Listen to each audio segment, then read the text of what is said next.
శ్రీమతే రుద్రాయ. చాలా మంది తమ పరిస్థితుల రీత్యా ఆర్థిక బాధలు అనేటటువంటివి చాలా ఎక్కువగా ఉంటాయి.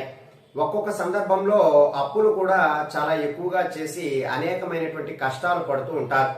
అయితే కొన్ని తాంత్రిక పరిహారాల ద్వారా మనకి ఉన్నటువంటి ఈ ఆర్థిక సమస్యలు, అప్పుల బాధలు కూడా తొలగేటటువంటి అవకాశాలు చాలా ఎక్కువగా ఉంటాయి.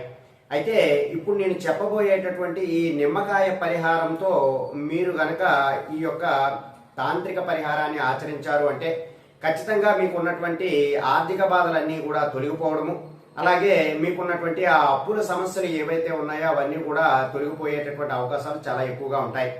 దీనికి మీరు ఏదైనా అంటే ఏ రోజైనా మొదలు పెట్టవచ్చు. ఆదివారం నుండి శనివారం లోపు ఎప్పుడైనా ఏ తిథి రోజైనా ఏ రోజైనా సరే ఈ పరిహారాన్ని చేయవచ్చు.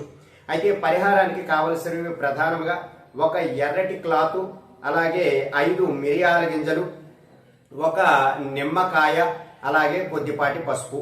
ఈ యొక్క ద్రవ్యాలను ఉపయోగించుకుని మనం ఒక తాంత్రిక పరిహారం చేసినట్లయితే ఖచ్చితంగా మనకు ఉన్నటువంటి అప్పుల సమస్యలన్నీ కూడా తొలగిపోయేటటువంటి అవకాశాలు చాలా ఎక్కువగా ఉన్నాయి. అయితే ఈ పరిహారం ఎలా ఆచరించాలి అంటే మీరు ఏ రోజైనా పర్వాలేదు, సాయంత్ర సమయంలో చక్కగా నువ్వుల నూనెతో దీపాన్ని వెలిగించండి.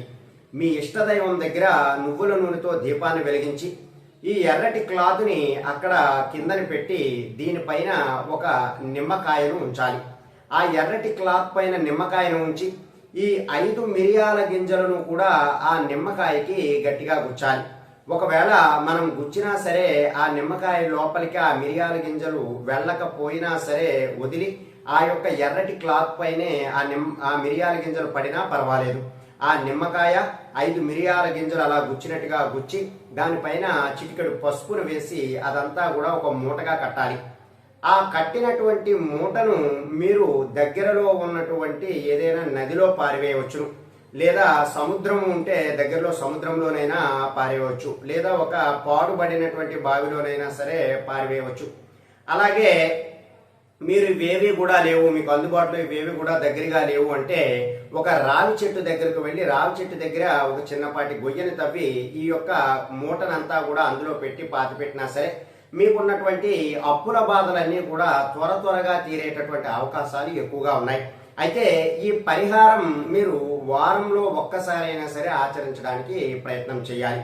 ఇప్పుడు మీరు ఆదివారం నాడు మొదలు పెట్టినట్లయితే మరలా ఆదివారం నాడు ఈ పరిహారం చేసుకోవడానికి ప్రయత్నం చేయాలి.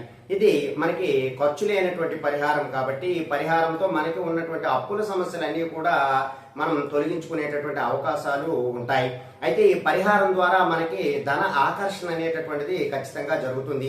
అంటే మనం ఎక్కడైనా ఎవరి దగ్గరైనా సొమ్మును తెచ్చుకుని అప్పుగా భావించి తిరిగి తీర్చలేనటువంటి పక్షంలో ఈ యొక్క పరిహారం ద్వారా మనకి ఏదో ఒక రూపంలో ధనం మన దగ్గరికి రావడం, మనం ఎవరి వద్ద అయితే డబ్బులు తీసుకున్నామో వారందరికీ కూడా తిరిగి ఇచ్చేటటువంటి శక్తి మనకి కలగడము అంతా కూడా జరుగుతుంది.